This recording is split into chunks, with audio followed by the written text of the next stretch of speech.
కనుక మారితే కేవలం మేఘాలు మాత్రమే కమ్ముకు ఉన్నాయి.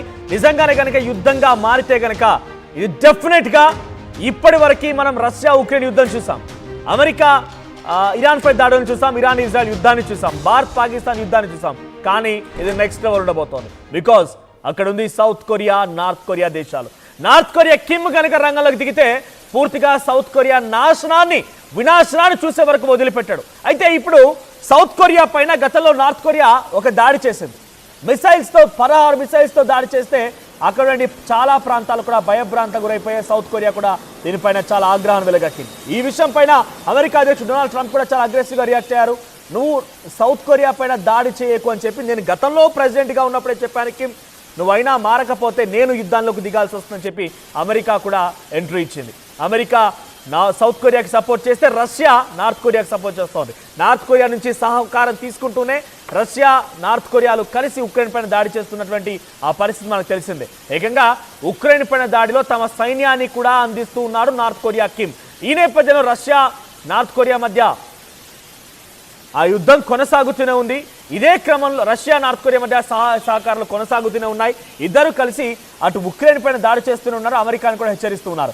ఈ నేపథ్యంలో రష్యా అధ్యక్షుడు రష్యా తన రక్షణ శాఖ మంత్రి లావ్రోవ్ని పంపించారు. అటు సెర్గీ లావ్రోవ్తో పాటుగా అటు నార్త్ కొరియాకు సంబంధించిన రక్షణ శాఖ మంత్రి సన్ హ్యూచ్ వాళ్ళిద్దరితో భేటీ అయ్యారు. అయితే ఈ భేటీలో కీలకమైన విషయాల్ని అటు రష్యా రక్షణ శాఖ మంత్రి మాట్లాడుకొచ్చారు. ఆయన ఏం చెప్పారంటే మీరు గనక దాడి చేస్తే, మీరు నార్త్ కొరియా లక్ష్యంగా, నార్త్ కొరియా అనే టార్గెట్గా మీరు గనక అటువైపుగా దాడి చేస్తే ఇదేంటి అమెరికా, జపాన్, దక్షిణ కొరియాలు ఏకమవుతున్నాయట.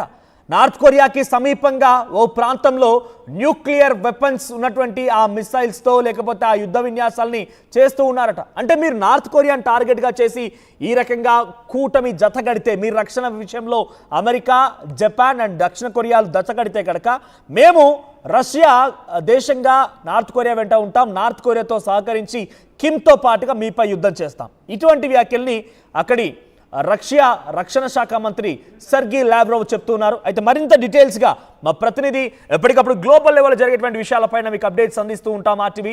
నాతో పాటుగా నా కొలీగ్ సచిన్ జాయిన్ అవుతున్నారు. సచిన్, ఏంటి నార్త్ కొరియా సౌత్ కొరియా మధ్య యుద్ధ మేఘాలు కమ్ముకున్నాయి. గతంలోనే నార్త్ కొరియా సౌత్ కొరియా పైన దాడులకు తెరలేపింది, దాడులు చేసే ప్రయత్నం చేసింది. ఇప్పుడు ఏకంగా రష్యా కూడా ఎంట్రీ ఇచ్చింది. మీరంతా అమెరికా, జపాన్, సౌత్ కొరియా అంతా కలిసి నార్త్ కొరియా పైన జట్టు కట్టి మీరు కనుక నార్త్ కొరియా టార్గెట్గా లక్ష్యాలను కనుక మీ విన్యాసాలను కనుక చేయాల్సి వస్తే మేము ఎంట్రీ ఇస్తాం, అమెరికా అంతు చూస్తాం, జపాన్ అంతు చూస్తాం, సౌత్ కొరియా అంతు చూస్తాం. ఈ వ్యాఖ్యల్ని రష్యా రక్షణ శాఖ మంత్రి మాట్లాడుకొచ్చారు. ఎలా ఉండబోతోంది నెక్స్ట్? ఇంట్రెస్టింగ్గా ఇప్పుడు అమెరికా ఏం చేయబోతోంది, మరి ముఖ్యంగా పుతిన్ ఏం చేయబోతున్నాడు అనేది ఆసక్తికరంగా మారిందని చెప్పుకోవాలి. ఎందుకంటే ఇక్కడ సేమ్ యుక్రెయిన్ లాంటి పరిస్థితే సౌత్ కొరియాది కూడా. సౌత్ కొరియా ఆలోచించుకోవాల్సిన సందర్భం. ఇక్కడ మూడో అంశంగా జపాన్కి సంబంధించి ఆసక్తికర అంశం కింద చెప్పుకోవాలి. ఒకవేళ జపాన్ కూడా రంగంలోకి అఫ్కోర్స్ ఇప్పటికే ట్రైలేటరల్గా అంటే త్రైపాక్షికంగా ఈ మూడు దేశాలు కలిపి త్రైపాక్షికంగా ఇటు వైమానిక విన్యాసాన్ని ప్రారంభించాయి. ఇటు యుద్ధ విన్యాసాలకు సంబంధించి కాకుండా పూర్తిస్థాయిలో ఆ యుద్ధ విన్యాసాలు కాకుండా మిలిటరీ ఎక్సర్సైజెస్ అంటూ ఉంటారు. అంటే మిలిటరీకి సంబంధించిన ఎక్సర్సైజెస్ అంటే విన్యాసం కింద చెప్పుకోవచ్చు. సో ఈ క్రమంలోని ఈ మూడు దేశాలు అక్కడ యుద్ధ విన్యాసాలు కావచ్చు, లేకపోతే వైమానిక విన్యాసాలు కావచ్చు చేయడంపై రష్యా అభ్యంతరం చేస్తోంది.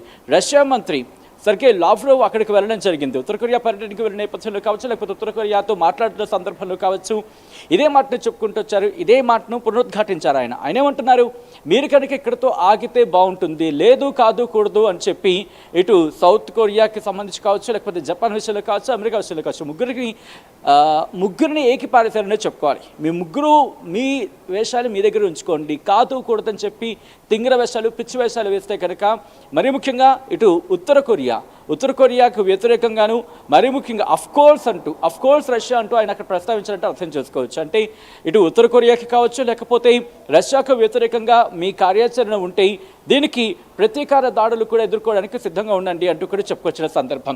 ఇంట్రెస్టింగ్ ఇక్కడ పరిణామాలు చూస్తుంటే డాట్స్ కనెక్ట్ అవుతున్నాయని చెప్పుకోవచ్చు. మీరంటే కొద్దిసేపటి క్రితం ఇంకొక యుద్ధ వాతావరణం నెలకొనబోతుందా నార్త్ కొరియాకి సౌత్ కొరియాకి సంబంధించి? ఇదే వాతావరణం కనిపిస్తోంది. మరి ప్రతిసారి మనం మాట్లాడుతున్నాం, ప్రతిసారి కూడా అమెరికా ఎంట్రీ ఇస్తోంది.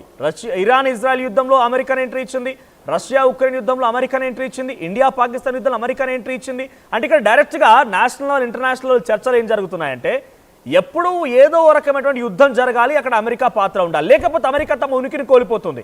అమెరికానే కయ్యం పెట్టాలి, అమెరికానే యుద్ధ సామగ్రి సమకూర్చాలి, అమెరికానే ఆ యుద్ధాన్ని ఆపినట్టుగా కలరింగ్ కూడా ఇవ్వాలి. మరీ ముఖ్యంగా డొనాల్డ్ ట్రంప్ అధికారం చేపట్టిన తర్వాత ఈ యుద్ధాలు మరీ ఎక్కువగా అయిపోయాయి, కొన్ని దేశాల పైన అనే ఒక అక్కసు కూడా ఎక్కువ అయిపోయింది. ఇప్పుడు నార్త్ కొరియా సౌత్ కొరియా మధ్య యుద్ధం జరుగుతుంటే వార్నింగ్ ఇవ్వడం వరకు ఒకే ఎత్తు, కానీ యుద్ధ విన్యాసాలు సైతం చేస్తున్నారంటే అమెరికా అధ్యక్షుడు డొనాల్డ్ ట్రంప్ మరొక యుద్ధానికి ఆయనే బీజం వేస్తున్నారు, ఆయనే ఆజ్యం పోస్తున్నారా, ఆయనే పెట్రోల్ పోసి మరి ఆ యుద్ధానికి అక్కడ మంట మండే విధంగా చేస్తున్నారా, ఎలా అనుకోవాలి?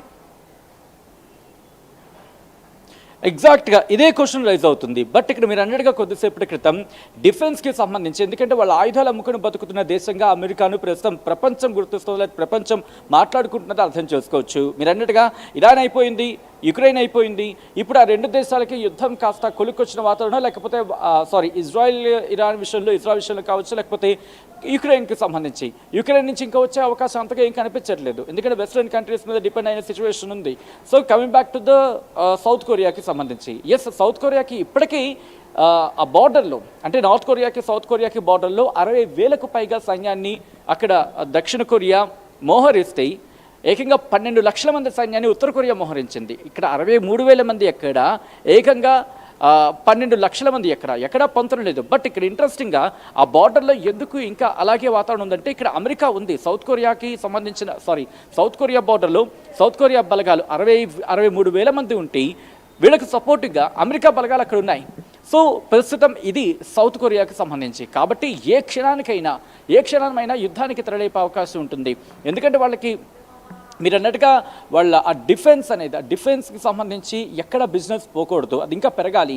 ఇటు భారత్కి పాకిస్తాన్కి మధ్య యుద్ధ వాతావరణం జరిగిన తర్వాత, యుద్ధ వాతావరణం తలెత్తిన తర్వాత డిఫెన్స్ మీద ఇంపాక్ట్ పడింది. ఇటు ప్రపంచం అంతా కూడా భారత్కి సంబంధించి కొనుగోలు చేసే ప్రయత్నం చేస్తోంది.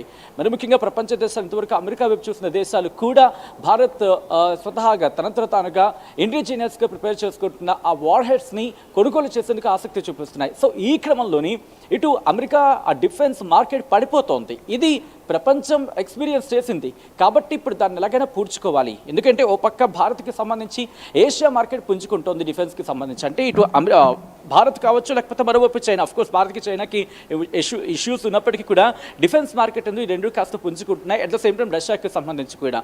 సో దీన్ని ఎలాగైనా పూర్తి చేయాలి, దీన్ని ఎలాగైనా కంప్లీట్గా పాతి పెట్టేయాలి. తన బడ్జెట్ని, లేకపోతే తన డిఫెన్స్ మార్కెట్ని ఇంకా తీవ్రంగా తీసుకువెళ్ళాలంటే ఇంకొక కాన్ఫ్లిక్ట్ కావాలి. ఆల్రెడీ మనం చూసాం, భారత్కి పాకిస్తాన్కి మధ్య జరిగిన సందర్భంలో America defence system, air crafts కావచ్చు, లేక మిజైల్స్ కావచ్చు, ఏ స్థాయిలో పడిపోయాయి, ఏ స్థాయిలో కింద, అంటే ఇన్ఫ్యాక్ట్ ఆ మార్కెట్ ఎంత కుదేలైంది అనేది. ఇక్కడ నుంచి రష్యా యుక్రెయిన్కి సంబంధించి మాట్లాడుకున్న క్రమంలో ఇప్పుడు రష్యా యుక్రెయిన్ మీద దాడులను తీవ్రతరం చేస్తుంది. ఎక్కువగా డ్రోన్స్తో విరుచుకుపడుతోంది. 700, 600, 400 రోజుకి, గతంలో ఎప్పుడు లేని విధంగా. సో అక్కడ కూడా మార్కెట్ ఇచ్చేందుకు సిద్ధంగా లేదు. సో ఈ రెండు ఒక ఈక్వేషన్ అయితే, ఇజ్రాయెల్కి ఇరాన్కి జరిగిన సందర్భంలో ఇజ్రాయెల్ అడిగినా కూడా నేరుగా ఇవ్వలేదు. ఆ B-2 బాంబర్ గురించి మాట్లాడుకున్నాం, మీరు నేను కూడా రిపోర్ట్ చేస్తాం. ఆ సందర్భంలో వాళ్ళు అటాక్, అంటే ఇరాన్కి సంబంధించి ఆ న్యూక్లియర్ ఫెసిలిటీని కొట్టాలంటే కనుక ఇజ్రాయెల్ అడిగితే నేరుగా ఇజ్రాయెల్కి ఇవ్వలేదు, తానే రంగంలోకి దిగి కొట్టింది. సో అంత ఒక విధంగా చెప్పాలంటే కాస్త అనుమానంగాను, కాస్త ఒక ఏమంటారు దాన్ని, సందేహాత్మకంగా ఉన్న పరిస్థితి. అంటే అటువంటి సిచ్యువేషన్ ఉంది. సచిన్, ఇక్కడ Iran supreme leader Ali Khamenei అమెరికాకు భయపడి గుహలో దాక్కున్నారేమో. అటు ఇండియా పాకిస్తాన్ యుద్ధాన్ని నేను ఆపానని చెప్పి పెద్దగా గంభీరాలు పలికి అమెరికా డొనాల్డ్ ట్రంప్ ఏదో చేయాలనుకున్నాడేమో. అటు రష్యా ఉక్రెయిన్ విషయంలో కూడా కొంత పుతిన్ ఆలోచిస్తున్నాడేమో. కానీ నార్త్ కొరియా కిమ్ మాత్రం ఆలోచించడే. కిమ్ డైరెక్ట్గా అటాక్